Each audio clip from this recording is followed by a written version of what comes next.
Ay! Ha? Uy, Ha? ano ginagawa mo? May nahanap ka ba? Nahanap mo ka ba ako naghahanap? Pupusyap ako. Kala ko may nawawala kang gamit. Nawawala ako pa. Ingat-ingat ko sa gamit eh.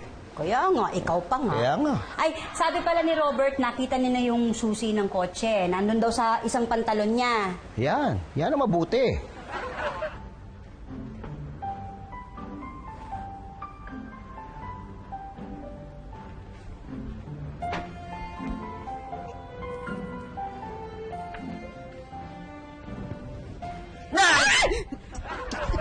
Pitoy! Ano ba ginagawa mo? Wala, pinagmamasdan kita matulog. Ang ganda mo eh. Itigil mo yan, Matulog na tayo.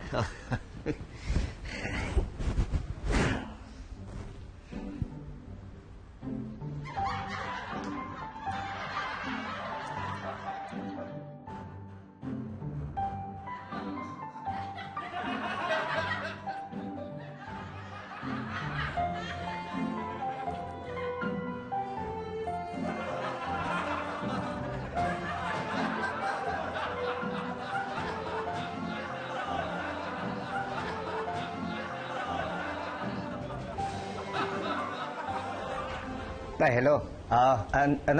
Pa-follow ko lang yung yung tungkol doon sa ni-report ko, yung nawawalang credit card, yung ATM, at saka yung sa...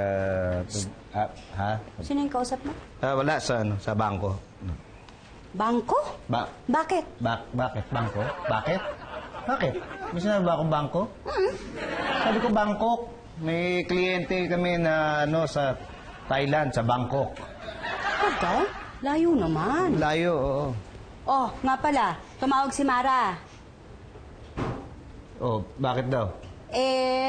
Inaalam na raw niya kung anong pwedeng gawin dun sa LTO para dun sa lisensya mo.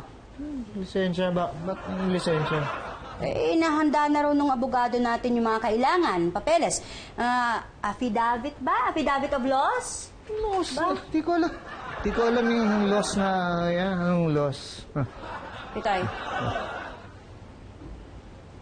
Anong nawawala sa'yo? Sabihin mo na. Ay. Di ko ano. Buti siguro niyan. Yung dapat na... Wallet ko to! Wallet ko! Wallet mo, no? Akin to! Nasa iyo... Saan mo nakuha to? Sir, ako po nakakita niyan. Diyan ko po napulot sa may ilalim. Tapos, binigay ko po kay ma'am. Pambihira, nasa iyo pala to eh. Pinahirapan mo pa ako. Hindi ba sinabi kagad sa akin? Bakit? Wala lang. Gusto ko lang aminin mo na nawawala ka talagang gamit. At saka gusto ko rin iparamdam sa'yo na hindi masarap ang pakiramdam ng may nawawalang gamit, lalo na kung importante. Oo, alam ko naman yun eh. Mas alam mo na ngayon. Kaya, sana hindi mo na ako inaasar, di ba? Kapag nagiging ganyan ako, nagiging makakalimutin. Hindi ko naman gusto yung ganun. Sorry na. Hindi na. Sorry na. Ha? Talaga. Oo, sorry na. Pex man, hindi na. Ang gagawin ko, tutulungan na kitang maghanap ng mga nawawalang gamit imbis na mangasar ako, magbunga ako, ha? Totoo. Oo. Promise ba yan? Promise yan, Pex man. Kahit mawala man to si Robert at si Maria. Ha? Paano po mawawala yung sarili ko? Inaalala ko naman po kung saan ko nilagay. Ako din po. Kung isang lugar ko iniiwan yung sarili ko, doon ko rin binabalikan. Kahit talagang dalawa kahit kailan, wala kayo sa lugar. Nasa lugar naman tayo. Ano sinasabi ko? Pause na ate, baby. Ayos na. Tama naman, di ba?